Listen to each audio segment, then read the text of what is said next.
VigilanteWilliamson here with a very simple question, and that is, what is going on with ESPN's reporting of Josh Giddey? Before we get into the video, please, if you like what we do, please give us a like and a sub. We're trying to get to 200 subs by the end of the year. We're only 7 away. I think we can hit it, so please, if you can sub, I would appreciate it. So, one of the things I'm not a huge fan of doing is talking about the inconsistencies in reporting between celebrities.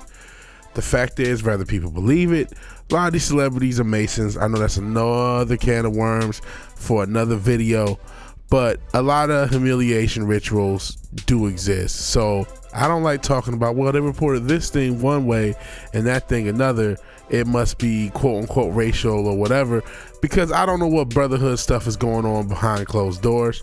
And I know a lot of people don't want to hear that, but it's true. This is why I just don't usually get into that with celebrities. I am kind of getting into that talking about this Josh Giddey situation.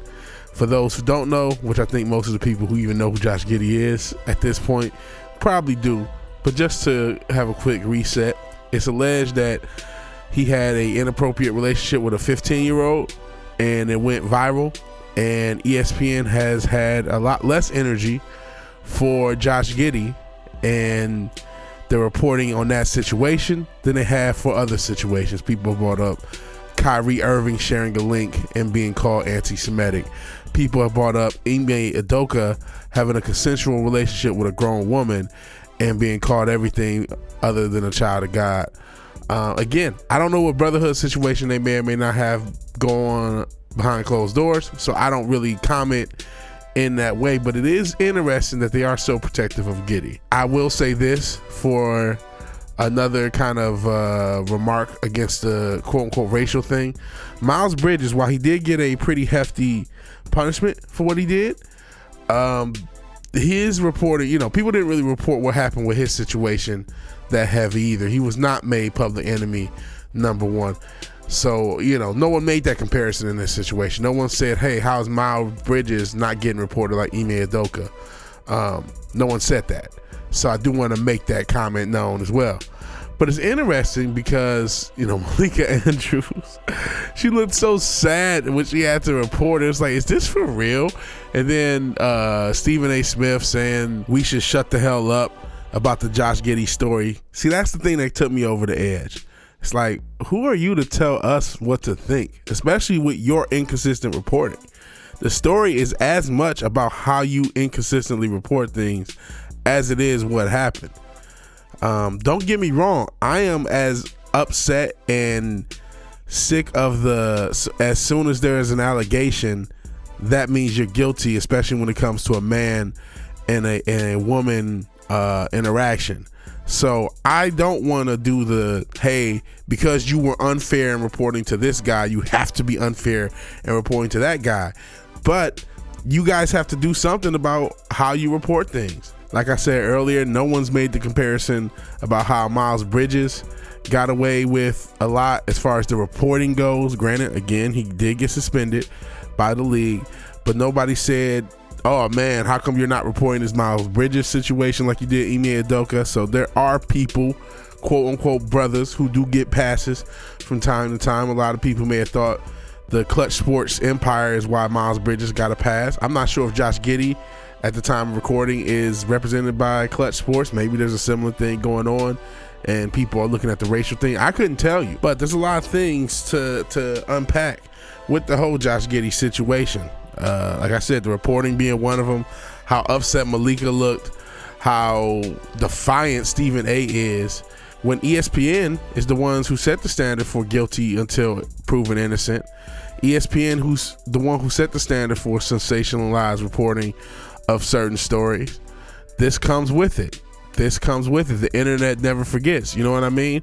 So if you guys are going to report certain situations one way and then report other situations another, this criticism does come with it. Again, I don't want a bloodbath because we had a bloodbath earlier. That's not fair. Two wrongs don't make a right.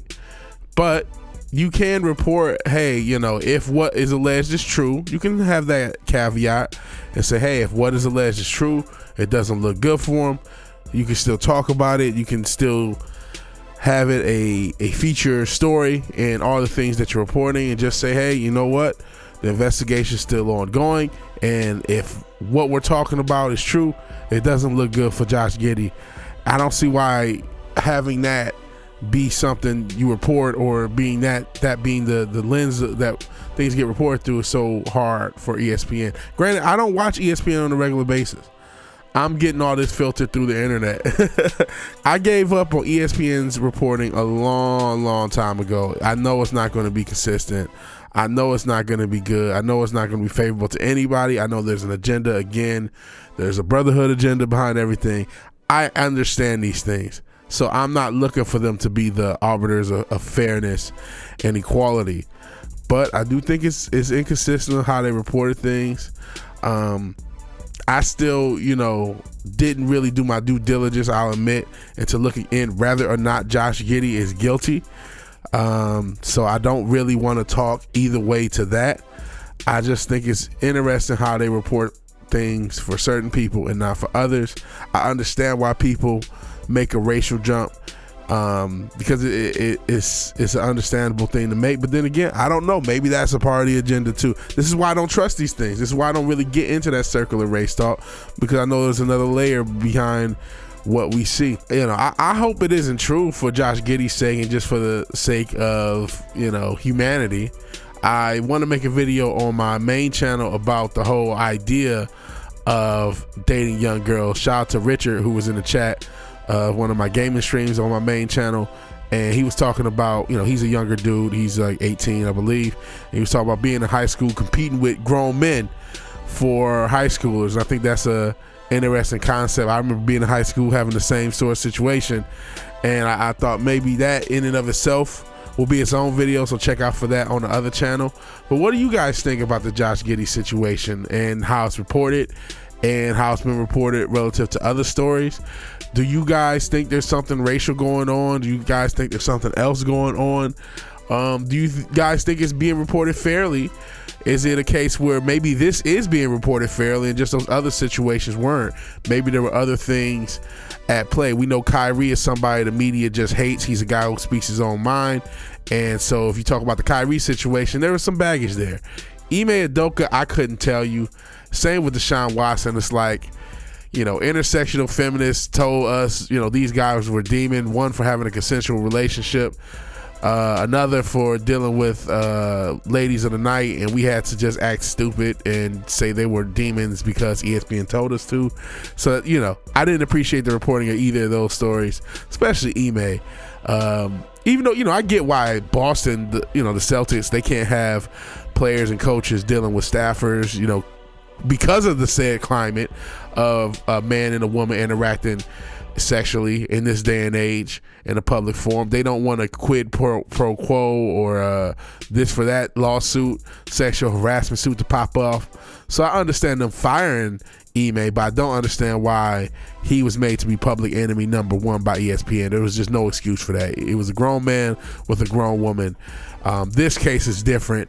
And then, I do think their reporting leaves something to be desired. But what do you want? Are you looking for blood? Are you thinking it's fair? Or are you somewhere in between? If you like the video, please like the video. If you're so obliged, share and subscribe. And even if you do none of these things, thank you for watching. Thank you for your time. Good night and God bless. I'll talk to you guys later. Peace.